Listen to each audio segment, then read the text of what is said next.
పాపం ఆ తల్లి సునీతమ్మ గారికి కుటుంబం తప్ప తెలియకపోతే బయటికి తెచ్చి మైక్ పెట్టి ఏడిపిస్తా ఉన్నారు. మైక్ పెట్టి మీరు చూస్తా ఉన్నారు. ఎవరైనా ఆడలను తీసుకొచ్చి మైక్ పెట్టి ఏడిపించి ఓట్లు అడిగితే వాళ్ళకి ఏమైనా బుద్ధి ఉందా అని అడుగుతా ఉన్నాం. ఇవాళ సానుభూతి పేరు మీద చనిపోయిన వాళ్ళ పేరు మీద ఓట్లు అడుగుతా ఉన్నారు. ఇవాళ మళ్ళీ ఆ సునీతమ్మను తీసుకొచ్చి ఏడిపిస్తుంది. బలవంతంగా ఓట్ల కొరకు మీరు ఏడవాలి అని ఏడిపిస్తుంది.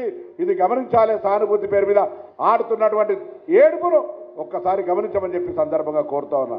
ఒక భర్త చనిపోయిన మహిళ ఏడిస్తే దానికి కూడా రాజకీయం చేసేంత మానసిక దౌర్భాగ్యం ఉండడమే మరి కాంగ్రెస్ పార్టీ యొక్క నీతిమాలిన నీతి బాహ్యమైన రాజకీయాన్ని నిదర్శనం. అంతమందిని చూసి నాకు గోపీనాథ్ గారు ఇంత పెద్ద కుటుంబాన్ని ఇచ్చారు మా జూబ్లీ హిల్స్ కాన్స్టిట్యున్సీలో అని చెప్పి ఆమె కంటతడి పెడితే ఆమె భర్తను తలుచుకొని భర్త చనిపోయి ఇంకా 6 నెలలు కూడా కాలేదు బ్రదర్, బాధ ఉండదా? అంతమందిని చూస్తే ఇమోషన్ లో ఆమె బాధపడితే దానికి కూడా రాజకీయం చేయడం అంటే కాంగ్రెస్ వాళ్ళు ఎంత నీతిమాలిన మనుషులో, ఎంత సిగ్గుమాలిన మనుషులో, ఎంత దిగజారుడు రాజకీయానికైనా సిగ్గు లేకుండా మరి ఇప్పుడైతే మీరు చూశారు ఇక్కడ ఏ రకంగా దొంగ ఓట్ల భాగోత్వంతో వాళ్ళు ముందుకు వస్తున్నారో మీకు అర్థమైంది. ఇంకోవైపు మహిళల్ని అవమానిస్తాం, బిడ్డ మీద కేసు పెట్టినారు. ఇంకా ఘోరం అది. తల్లి కోసం తిరుగుతుంది ఆ అమ్మాయి, ఆమె కూడా కేసు పెట్టారు. ఎంత నీతిమాలిన రాజకీయం చేస్తుందో కాంగ్రెస్ పార్టీ దీన్ని బట్టి చెప్పు.